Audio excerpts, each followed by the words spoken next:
Hello guys, welcome to my channel. मेरे channel में आप लोगों का बहुत बहुत स्वागत है। आई होप आप लोग बहुत अच्छे से होंगे, बहुत मज़े में होंगे और बहुत खुश होंगे, स्वस्थ होंगे।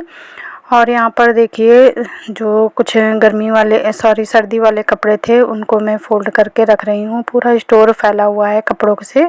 तो यहाँ पर कुछ पापा के कपड़े हैं और कुछ मम्मी के कपड़े हैं, बाकी अभी धोने के लिए लगे हुए हैं। कुछ धो के मैंने बाहर फ़ोल्ड कर दिए हैं। थोड़े थोड़े कपड़े अब मैं फ़ोल्ड करके अंदर करती जा रही हूँ। और अभी कुछ बैग मैंने भर के रख दिए हैं, बाद में जब बेटे के एग्ज़ाम हो जाएंगे तब मैं खुलवाऊँगी।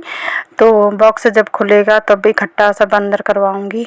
और यहाँ पर देखिए, जैसा कि आप लोग जानते हैं कि हमारी सासू माँ की डेथ हो चुकी है। 28 मार्च की मॉर्निंग में जब मैं उठी तो मैं नॉर्मल अपने डेली रूटीन में थी, नॉर्मल काम कर रही थी। और वो आज के दिन मतलब 28 तारीख की सुबह बहुत जल्दी उठ गई थी और दरवाजे बैठी थी। जितने लोग आना जाना कर रहे थे उनसे बात भी की, पड़ोस में खड़ी होकर कुछ देर बात की। और जो मेरा भांजा है उसके लिए दलिया भी बनाई, देवर के लिए फ्राई राइस बनाए। और मतलब बहुत जल्दी उठ गई थी। वैसे वो जब रात में सो नहीं पाती थी तो मॉर्निंग में 10-10 बजे सो के उठती थी। पर उस दिन का टाइम ऐसा था कि वो मुझसे भी पहले उठ गई थी और चाय बनाने की उनकी हिम्मत नहीं हुई। तो पापा से बोली कि आप चाय बना दो। तो फिर पापा जी ने चाय बनाई और हस्बैंड वाइफ दोनों ने मिलकर चाय पी। और नाती भी उनका जल्दी उठ गया था, भांजा उन्हीं के साथ लेटता था तो वो भी उस दिन जल्दी उठ गया था। और काफ़ी जल्दी मतलब मम्मी ने अपना काम कर लिया। उस दिन ऐसा लग रहा था, जब मैं उठी तो मैंने देखा कि मतलब मम्मी काफ़ी स्वस्थ लग रही थी। ऐसा फील नहीं हो रहा था कि आज इनको कोई भी तकलीफ़ है। रोज़ से ज़्यादा मतलब एक्टिव लग रही थी थोड़ा सा वो। तो उन्होंने फ्राइड राइस बनाया, देवर को खिलाया और पापा मम्मी ने बैठकर चाय पी। फिर मैंने जब देखा कि नीचे ब्रेकफास्ट बन गया है तो मैंने मन में सोचा कि आज मम्मी की तबीयत काफ़ी ठीक लग रही है। मम्मी ने अपने लिए ब्रेकफास्ट बनाया है, शायद उनका फ्राइड राइस खाने का मन था तो उन्होंने बना लिया है। तो उन्होंने, जब मैं नहाने गई तो मुझे आवाज़ सुनाई दी कि मेरे बेटे को उन्होंने बुलाया है और बोली कि आओ, हमने फ्राइड राइस बनाया है, तुम भी थोड़ा सा ले जाओ। तो बेटा बोला अभी मैं सो के उठा हूँ दादी और ब्रश वगैरह नहीं किया है, तो आप मेरा रख दो, मैं बाद में खाऊँगा। इसके बाद उनकी मतलब मैं तब तक नहा धो के आ गई थी। तो मैंने सोचा मम्मी ब्रेकफास्ट बना ही चुकी हैं, पापा जी ब्रेकफास्ट नहीं करते हैं और हस्बैंड को भी ऑफिस जाना था। तो मैं बोली कि 9:30 का लगभग टाइम हो रहा है तो मैं किचन में जाती हूँ और दाल चावल वगैरह जो भी बनाना है मैं बना लेती हूँ। तो मैंने बस दाल निकाल कर रखी ही थी, उसे साफ़ किया था और चावल थाली में निकाले। तब तक मेरा भांजा आया, दौड़ता हुआ आया। और उससे पहले मुझे सुनाई दिया कि मम्मी रूम में जाते हुए पापा से कुछ बोली हैं और बोलने के बाद वो मतलब खांसी की आवाज़ आई है, 2 खांसी आई उनको। तो मैं मन में सोच रही हूँ कि आज देखिए मम्मी ने अपने मनपसंद नाश्ता बनाया है तो उसकी वजह से आज जल्दी से देखिए 9:30 तक मम्मी ब्रश भी कर रही हैं, नहीं उठती भी नहीं है। मैं अपने से ही मन में ही ये बात बोल ही रही थी, तब तक मेरा भांजा दौड़ता हुआ मेरे पास आया, कहे मामी जल्दी चलो, देखो नानी को क्या हो गया है। तो मैं हंस के बोली नहीं बेटा, कुछ नहीं हुआ है, नानी तुम्हारी ब्रश कर रही हैं, आज उन्होंने अपने मन का नाश्ता बनाया है, आज शायद उनको भूख लगी है। तो इतना कहे तो वो बोला नहीं जल्दी चलो। तो मैं हंसकर उसके साथ जाने लगी, जीने तक पहुंची मैं। तब तक मैंने कहा चलो तुम्हारी नानी से बात करते हैं, कैसे खांसती हो कि मेरा बच्चा डर जाता है, देखो मेरा कोको डर गया है। तो इतना बोलते हुए जब मैं चौकी तक पहुंची, जीने में जहाँ से जीना मुड़ता है वहाँ तक पहुंची, तो मैंने झांक के देखा तो वॉश बेसिन पर पापा जी खड़े थे। और तब मुझे थोड़ा सा घबराहट हुई कि ये बच्चा इतनी जल्दी मतलब क्या कहने आया मेरे से कि नानी की मतलब नानी कैसे कर रही हैं। तो अब जब कोई पेशेंट होता है घर में तो दिमाग तो लगा ही रहता है कि मतलब ये किस कंडीशन में है। तो मैं जल्दी जल्दी फिर जीना उतरी और मैंने कहा नानी कहाँ है, कहते आओ रूम में देखो कैसे है।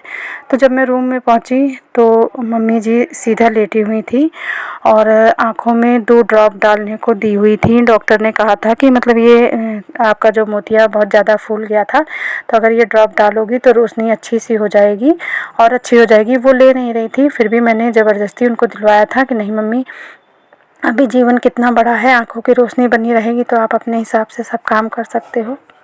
तो बस वही 2 ड्रॉप मम्मी हाथ में लेकर लेटी ही थी आँख में दवा डालने के लिए कि आँख में दवा डाल नहीं पाई, शीशी भी नहीं खोल पाई थी कि उनको जो एक साइलेंट अटैक होता है वही आ गया था।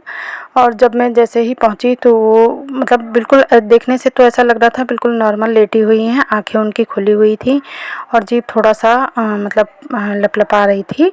और बस उसी टाइम मैंने हिलाया डुलाया, पानी डाला, मेरा बेटा हस्बैंड दोनों पहुंच गए थे। सुबह करीब 9:45 का टाइम था। तो मतलब फ़र्स्ट टाइम मैंने ऐसा किसी को देखा था। तो पहले तो मतलब ऐसे नॉर्मल लेटी हुई थी, मुझे लगा कि शायद वो भांजे को डराने के लिए कह रही हैं ऐसे, मतलब क्योंकि कोई भी डरावनापन नहीं था, बस जीभ थोड़ा सा लप लप हो रही थी और कुछ नहीं फील हो रहा था।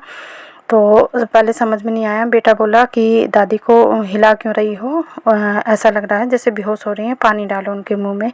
तो मैंने वहीं पर बॉटल रखी हुई थी, बॉटल के ढक्कन से ही मैंने उनको पानी पिलाया। तो एक बार का पानी अंदर हो गया, दूसरी बार थोड़ा सा पानी अंदर गया, थोड़ा बाहर हो गया, और तीसरी बार फिर उनका मतलब पानी अंदर नहीं गया और धीरे धीरे उनकी आँखें बंद हो गई। तो बस वो सुबह 28 मार्च की सुबह हमारे घर के लिए बहुत ही दुखदाई थी। अब बस क्या बताऊं, जो चीज़ सोची नहीं थी एक रात पहले तक या मॉर्निंग तक भी, हमें 9 बजे तक भी ये नहीं लग रहा था कि हमारे घर में कुछ ऐसा होने वाला है। मतलब अटैक की बीमारी, हार्ट अटैक ही ऐसी चीज़ होती है कि उसमें समझ में नहीं आता कब क्या हो जाएगा इंसान को। 2 पल पहले वो मेरे बेटे को बुला रही थी कि आ जाओ बेटा नाश्ता कर लो, मैंने ब्रेकफास्ट बनाया है, उसको ले लो खा लो। और पापा से भी बोली, देवर से भी बोली। और मतलब 2 पल पहले इतना अच्छा लग रहा था कि आज मम्मी की तबीयत काफ़ी ठीक है, मम्मी ने ब्रेकफास्ट बना लिया है अपने लिए और बच्चों को देखो पूछ रही हैं। अब मैं जल्दी से खाना बना लेती हूँ, हस्बैंड को ऑफिस जाना है, पापा भी 10 साढ़े 10 बजे तक मतलब अगर खाना बन जाता है तो खाने लगते हैं, कहीं जाना था पापा जी को भी। तो जब ऐसा हो गया तो फिर तुरंत पापा ने दोनों देवर को फ़ोन किया, सब लोग आए हैं लेके, हम लोग हॉस्पिटल पहुँचे। पर रास्ते मतलब वो घर में ही उनकी डेथ हो चुकी थी। और जब तक हम ले गए प्रिया नर्सिंग होम पहुँचे ही थे, ये हुआ कि पहले यहाँ हम दिखा लेते हैं, कहीं ऐसा ना हो देर हो जाए। तो हम लोगों ने गाड़ी से उतारा भी नहीं था, डॉक्टर ने वहीं गाड़ी पर ही चेक किया। और बस अब क्या बताएं, वहीं पर उन्होंने ना कर दिया था कि कुछ नहीं बचा, आप लोग ले जाइए। तो हम लोग घर आ गए। तो इस वजह से अभी तक मेरे वीडियो नहीं आ रहे थे, बीच में मौका मिला मुझे तो मैंने वीडियो डाल दिया था। और ये जिस दिन का ये सीन चल रहा है तो ये हमारे यहाँ 9वां 10वां दिन होता है, 9वां दिन होता है। इस दिन हमारे यहाँ जो बाल वगैरह बनते हैं वो सब बने थे। तो बाल वगैरह जब जिस दिन बनते हैं उसके बाद सारे घर की साफ़ सफाई की जाती है, सारे घर के कपड़े अर्दे पर्दे सब चीज़ें धोए जाते हैं। और इसी दिन मैंने गेहूँ वगैरह भी धुल लिए थे। तो ये सब मतलब अब जो 13वीं का सब तैयारी होनी थी तो घर में गेहूँ वगैरह रखा था वो भी मैंने धुल लिया था। और घर भी सब साफ़ सुथरा कर दिया जाता है उसके बाद से। और जो भी सभी के यहाँ अलग अलग तरीके से जो ये 13 दिन का कार्यक्रम होता है वो निपटता है। तो यहाँ पर देखिए सोफ़ा बेडशीट चेंज कर दिया है और पर्दे वगैरह निकाल के भिगो दिए हैं। और मेरी तबीयत नहीं ठीक थी तो मैंने एक दिन पहले ब्लड रिपोर्ट मतलब करवाई थी और अब जा रही हूँ डॉक्टर को दिखाने कि क्या निकला है। अगली वीडियो में मैं बताऊंगी कि मुझे क्या तकलीफ़ थी। और इतने दिनों से मैं वीडियो नहीं डाल रही थी, 1-2 दिन बीच में मुझे मौका मिला तो मैंने डाल दिया, क्योंकि सारे गेस्ट थे तो ना तो वीडियो ही बन पाया था और ना ही मतलब अच्छा लगता है ऐसे में डालने पे। पर मेरे फ्रेंड्स मेरा साथ ना छोड़ दें, बस इस वजह से मैंने बीच बीच में थोड़े से शॉर्ट और एक आध फुल वीडियो डाल दिया था जो कि पहले के बने हुए थे। तो गाइज़ वीडियो अच्छा लगे तो लाइक शेयर एंड सब्सक्राइब ज़रूर कीजिए।